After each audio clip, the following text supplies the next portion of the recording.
Yellow media విషపు రాతలను పరిశీలిస్తే ఈనాడులో ఎంత దుర్మార్గమైన వార్త అంటే 3.58 లక్షల జీబీల డేటా నాశనం చేసిన వైకా మద్యం ముఠ.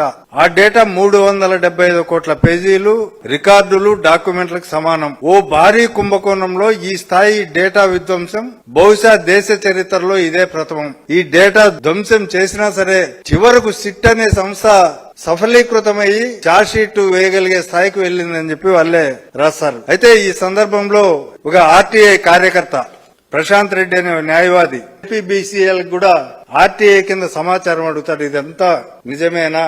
వాళ్ళు క్వశ్చన్లకు ఆన్సర్లు ఇస్తూ ఇలాంటి డేటాను మేము చూడలేదు, అసలు ఇట్లాంటి డేటాను ఎరేజ్ చేసినట్టు గాని ఇవన్నీ కూడా మా రికార్డుల్లో లేవు.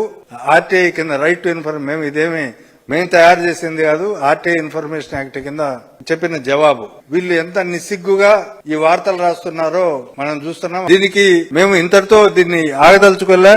దీన్ని రాసిన దానికి క్షమాపణ చెప్పకపోతే, ఆ టీవీ ప్రసారం చేసినందుకు కూడా క్షమాపణ చెప్పకపోతే మేము న్యాయస్థానాలను అలాగే ప్రెస్ కౌన్సిల్ ఆఫ్ ఇండియాను, ప్రెస్ ట్రస్ట్ ఆఫ్ ఇండియాను అందరి దగ్గరికి వెళ్లి వీళ్ళపైన చర్యలు తీసుకోవాలని చెప్పి ఖచ్చితంగా కోరుతాం.